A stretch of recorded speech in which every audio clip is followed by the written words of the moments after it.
I'll never forget the moment my world felt like it cracked open at the dinner table. My sister smirked across from me, a glass of wine trembling in her hand, and said the words I wasn't prepared to hear. "Maybe if your daughter had better parents." The sentence hung in the air, dripping with mockery, and my fork froze mid-air. For a second I couldn't breathe. I kept staring at her, willing the words to vanish, but they didn't.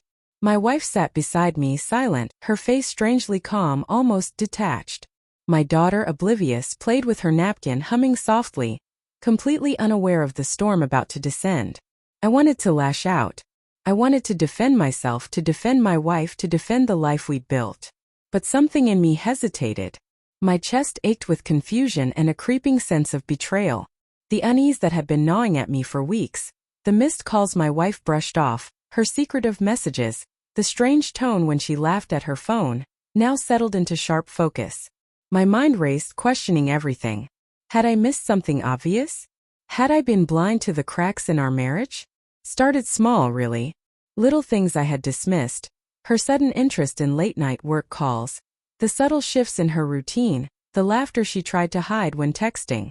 I questioned myself first, wondering if I was imagining things, if my paranoia was simply clouding my judgment. But deep down I couldn't shake the feeling that something had changed, and not for the better. After that night, the tension didn't ease. I began noticing patterns I had overlooked.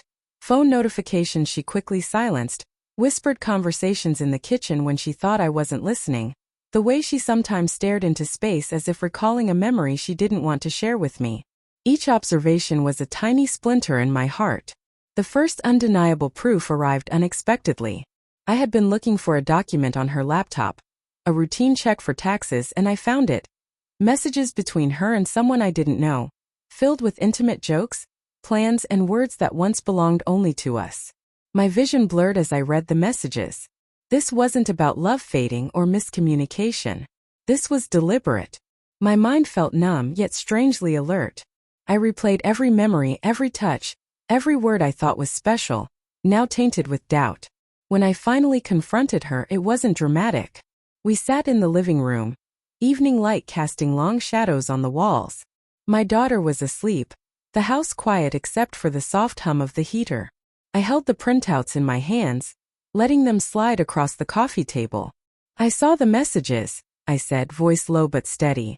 "I know what's been going on." Her face paled, and for the first time I saw fear flicker in her eyes. I didn't mean for it to happen like this," she whispered. "I didn't know how to tell you. Or when." I wanted to scream, to rage, to beg for answers. But I realized that her guilt didn't erase the betrayal.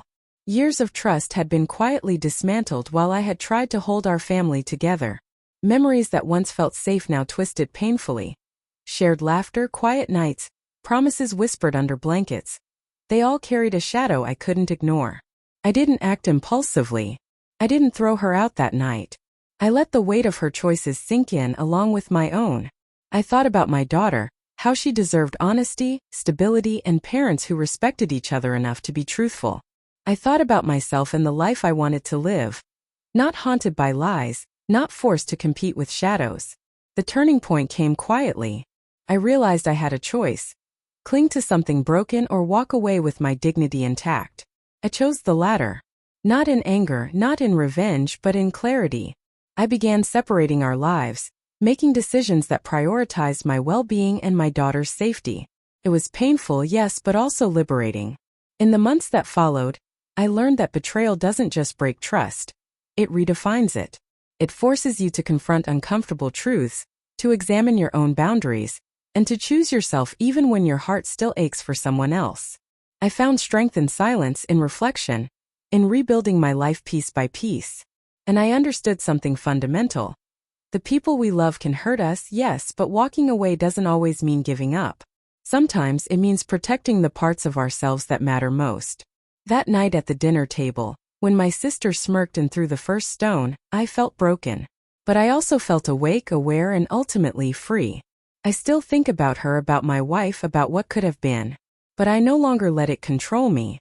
I walk forward now, slowly, deliberately, carrying the lessons of heartbreak and the quiet strength of someone who knows their worth, and knows that protecting yourself is never a betrayal.